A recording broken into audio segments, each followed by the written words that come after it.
it's Marky Billson, your voice of choice for a new generation of Tri-City sports fans. Tell it like it is. There's no shilling around here. You know, you've got some people that in the media, they're either too afraid to tell it like it is, or maybe they will lose out. Oh, I can't speak ill of the home team. I might lose my position with them. We don't have that problem here, and so it's the most honest sports commentary in the market right here on Tri-City Sports Now. A couple of things to discuss that I saw in the transaction page. Vincent Testaverde, yeah, that's Vinny's son. That wasn't bad news. He just got cut by the Buccaneers. I mean, it was a long shot that he was ever going to make it. You know, he was a FCS player. It was Hofstra that he played at, but, you know, Testaverde's from Long Island. But, boy, that would have been something if Testaverde... I guess, you have to be from the era. You have to be from the era where you know the story of, when Vinny Testaverde was a baby, his dad put a football in the cradle and said, someday my son will win the Heisman Trophy. And he did! Or that Testaverde continued the legacy of great Miami quarterbacks. In fact, he was the first one to win the Heisman and lose to Tennessee 35-7 in the Sugar Bowl. So all the Oklahoma fans very happy about that. Anyway, but no, Testaverde was a great college quarterback. And, of course, he was drafted by the Buccaneers, was found to be colorblind, struggled initially, wound up throwing for, I think, more yards than Fran Tarkenton, who once had the all-time passing yards record in the NFL. It's since been shattered about 7 ways from Sunday. I mean, now it's Drew Brees with 70-odd thousand yards. Fran Tarkenton had 47,003. So there you go. But still, nevertheless, just sort of, I don't know, Vincent Testaverde got cut. Oh, boy. I will tell you, somebody who I was wondering if he was going to get cut, a backup quarterback that has a lot of people in Tennessee rooting for him, and maybe not. He started off very, very slowly in training camp, but now he's going to start his team's first preseason game. And I'm speaking of Josh Dobbs of the Pittsburgh Steelers, who's going to get the nod on Friday when the Steelers will take... Who are the Steelers playing? I should know that right there, shouldn't I? When the Steelers, they will actually be hosting the Tampa Bay Buccaneers, so we won't, Yeah, it could have been Josh Dobbs against Vincent Testaverde. Could have seen that. Anyway, I knew it wasn't Carolina. I was thinking, okay, it's in the NFC. They're down south and all this.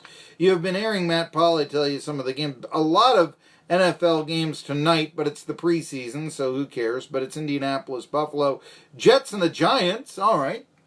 I mean, this is why I say 18-game schedule, but stay with that 16-game formula and let the teams, just like they select their preseason, let them select their own games. Yeah, I mean, maybe it's a little bit more automatic for, say, the Jets and Giants to play each other than, I don't know, the Seattle Seahawks trying to come up with a couple of opponents on their own. But you know what? Jets and Giants, why shouldn't that game be played every year? Why is it only played once every 4 years? Explain that to me. Of course, it's played every preseason.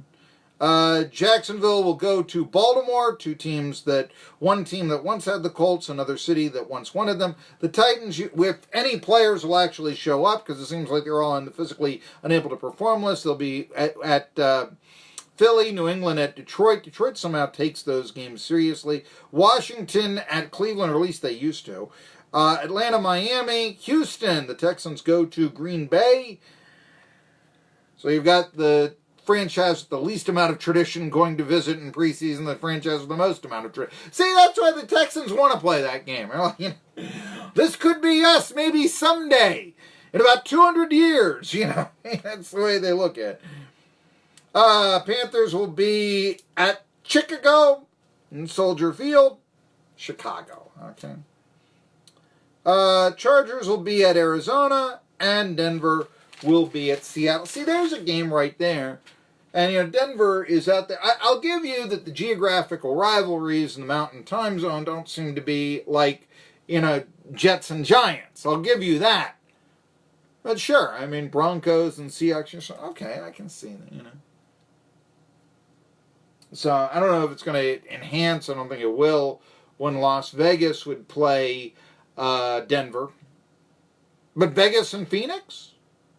I guess they're Arizona, aren't they? They used to be Phoenix, but not for long. So, that sort of... Anyway, those are the transactions that caught my eye. What else caught my eye is that the Atlanta Braves took 2 of 3 from the Minnesota Twins, while the Indians swept a doubleheader from them. And what that means is that the Atlanta Braves still have a 6-game lead on the hot Washington Nationals. Then comes the Phillies, but they're about ready to fall into 4th place. Phillies fans, as they are wont to do, are very, very, very upset. They're only a game ahead of the Mets, who are coming on, and of course made some late season trades to see if they could contend. Anyway, the Braves taking 2 out of 3 from the Twins, and boy, the Twins turned a triple play, but it was all for naught. Anyway, Freddie Freeman has been really hot, and he didn't get the Braves on the board initially, but you know what? He got the Braves on the board. Away from Perez. This is hit well. Stroke deep to left center field. Back to the wall. Jake Cave. He leaps. It's gone. And twin bombs for the Braves in the Twin Cities. Back-to-back shots from Albies and Freeman. And it's 2-0 Atlanta. Well, you heard that Ozzie Albies hit a home run, but speaking of twin shots... Line in the pitch, swung on, hit that way again, but got under this one a little bit.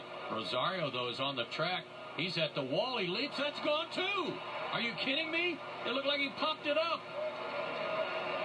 Ozzie Albies with his 2nd home run of the day. 7-0 Atlanta. Ball's juiced! Ball's juiced! Well, it may be. I think there have been some studies that indicate it has. I do think, though, more than the balls being juiced, and maybe this is the exception to the rule, it's the new emphasis on launch angle. It's just the way the games are being played. Baseball is being played, and it's becoming home run derby. So Ozzie Albies certainly thought so too. That made the score 7-0. The Braves go on to win 11-4. They got a 6-game lead over the Nats. And what can you say? I think obviously they're Braves' division to lose, but to do it against a team like the Twins, you could say, could this be a World Series preview? Rematch of 1991? I don't know, that seems a little far-fetched. But yesterday, the Twins, who are on pace to hit 300 home runs this year, the Braves outclassed them with the long ball, certainly. And that was a statement.